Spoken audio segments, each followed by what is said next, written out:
Assalamualaikum warahmatullahi wabarakatuh. Selamat pagi teman-teman. Halo, apa kabarnya semuanya? Pada pagi hari ini, pertemuan mata kuliah konseling keluarga dan perkawinan, kelompok 2 akan menyampaikan materi presentasi yang sudah didiskusikan sebelumnya. Sebelum itu, izinkan kami sebagai kelompok 2 untuk memperkenalkan terlebih dahulu anggota-anggotanya. Yang pertama ada Anissa Putri, yang kedua ada Indah Yusdanisa, yang ketiga Miss Liana, yang keempat Siti Nurwahideni, yang kelima Salihah Juda Insani, yang keenam Syafira Nabila, dan yang terakhir adalah Syifa Putri Nabila. Baiklah, kami dari kelompok 2 ingin menyampaikan materi mengenai orientasi pernikahan dalam psikologi dan perspektif Islam.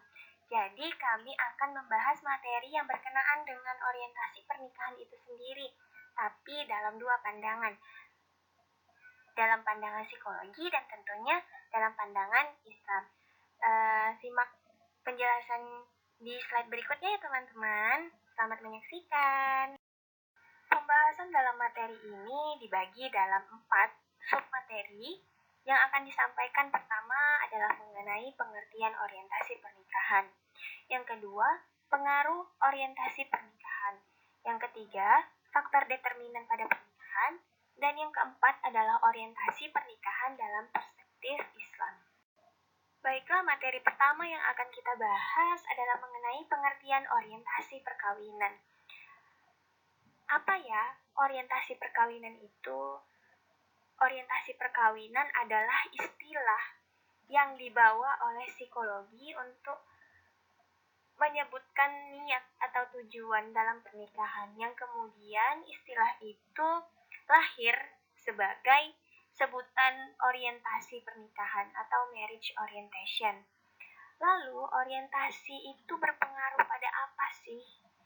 Orientasi akan berpengaruh pada yang namanya harapan dan kemudian komitmen. Karena apa? Alasannya adalah jika tujuan orientasi dari kedua pasangan itu terjadi perbedaan, dan ketika kedua belah pihak, baik dari pihak suami maupun istri, terjadi perbedaan dalam orientasi perkawinan, maka akan muncul yang namanya ketidakpuasan pada harapan, dan itu bisa menjadikan faktor hancurnya sebuah komitmen. Contohnya adalah apabila ketika pria menikah dengan atas dasar kecantikan, padahal di samping itu ia memiliki harapan yang tinggi terhadap perilaku baik pasangannya. Karena harapan itu tinggi, ia justru sangat peka terhadap kekurangan dan kecewa bila perilakunya tidak sesuai dengan harapan. Pengaruh orientasi pernikahan.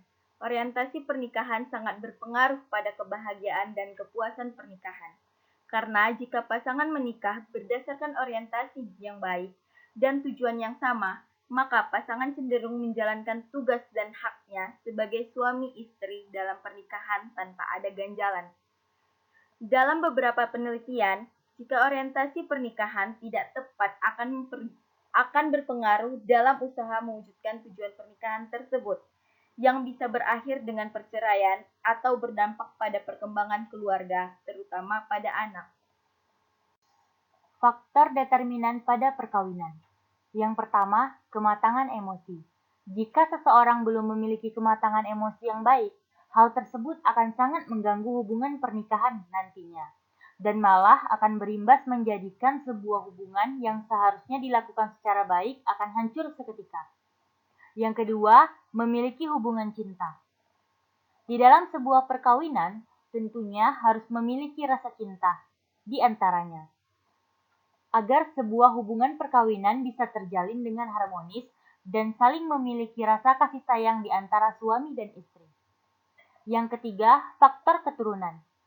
Keturunan bisa dikatakan sebagai faktor utama dalam psikologi perkawinan, karena setiap pernikahan tentunya memiliki tujuan yang sama di antara kedua pasangan, yaitu sama-sama ingin mendapatkan keturunan atau anak. Yang keempat, faktor agama. Religius menjadi dasar pernikahan.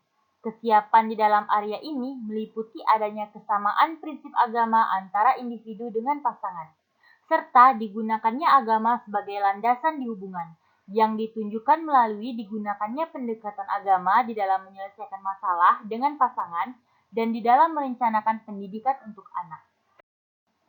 Faktor determinan pada perkawinan. Yang keenam yaitu faktor keuangan dan finansial. Area keuangan meliputi hal-hal yang berhubungan dengan pengaturan ekonomi rumah tangga.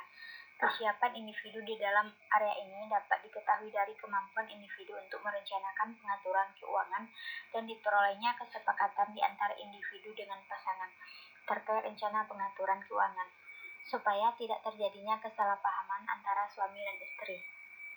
Selanjutnya itu kematangan sosial. Setiap hubungan perkawinan tentunya akan diawali dari masa pengenalan. Untuk tahap masa pengenalan ini tentunya bisa mempengaruhi dari hubungan perkawinan yang akan terjadi nantinya. Sehingga sebelum menuju ke tahap perkawinan, sebaiknya penuhi terlebih dahulu kematangan sosial ini dengan saling mengenal sifat satu sama lain. Karena kematangan emosional sangat mempengaruhi kehidupan rumah tangga nantinya. Jika kedua pasangan masih labil, ini akan rentan terjadinya kesalahpahaman atau perselisihan. Selanjutnya yaitu faktor pembagian peran. Area pembagian peran suami istri berkaitan dengan persepsi dan sikap individu di dalam memandang peran-peran dalam rumah tangga dan publik, serta kesepakatan dengan pasangan dalam pembagiannya. Suami harus bisa memahami peran seorang istri dan begitu pun sebaliknya. Setelah kita membahas mengenai orientasi pernikahan secara umum, sekarang kita akan membahas mengenai orientasi pernikahan dalam perspektif Islam. Nah, dalam Islam sendiri, hubungan suami dan istri bukan berlandaskan kepada baktinya, tetapi berorientasikan dalam rangka ketaatan kepada Allah Subhanahu wa Ta'ala. Oleh karena itu, orientasi pernikahannya adalah mencari ridho Allah serta mengharapkan pahala dari Allah Subhanahu wa Ta'ala, dan bukan mengharapkan balasan yang lebih baik dari pasangan kita. Dalam Islam, yang membuat pernikahan bahagia adalah karena orientasi pernikahannya yang kuat. Semakin kuat orientasinya, maka semakin besar peluang pernikahan itu bertahan lama dan bahagia. Sebaliknya, pernikahan yang dilandasi oleh harapan-harapan akan menimbulkan masalah dan nantinya akan mendatangkan kekecewaan. Contohnya, ada seorang laki-laki yang ingin menikahi seorang perempuan karena perempuan tersebut berhijab dan merupakan seorang muslim aktivis. Kemudian, setelah mereka menikah, laki-laki tersebut ingin menunaikan sholat tahajud. Kemudian laki-laki tersebut membangunkan istrinya agar bisa ikut sholat tahajud bersama. Akan tetapi, istrinya sangat sulit untuk dibangunkan. Berdasarkan cerita di atas, laki-laki tersebut mengira apabila ia menikahi seseorang yang berjilbab dan merupakan seorang aktivis, maka akan mudah untuk bisa mengerjakan ibadah dan amal-amal soleh bersama. Akan tetapi pada kenyataannya tidak seperti itu. Apabila pernikahan dilandasi oleh harapan, maka yang kita dapatkan hanyalah kekecewaan, karena harapan yang kita harapkan dari pasangan kita bisa jadi tidak sesuai dengan kenyataannya. Namun, apabila pernikahan berangkat dari orientasi ketaatan kepada Allah, semua itu akan indah saja. Ketaatan kepada Allah tidak harus mengabaikan hak yang bersifat fisik. Misalnya kecantikan, pakaian, dan sebagainya perlu diperhatikan sebagai bagian dari bentuk ketaatan kita kepada Allah. Suami tahu akan hak istri, dan istri juga tahu akan hak suami. Masing-masing juga sadar akan kewajiban mereka sebagai suami istri.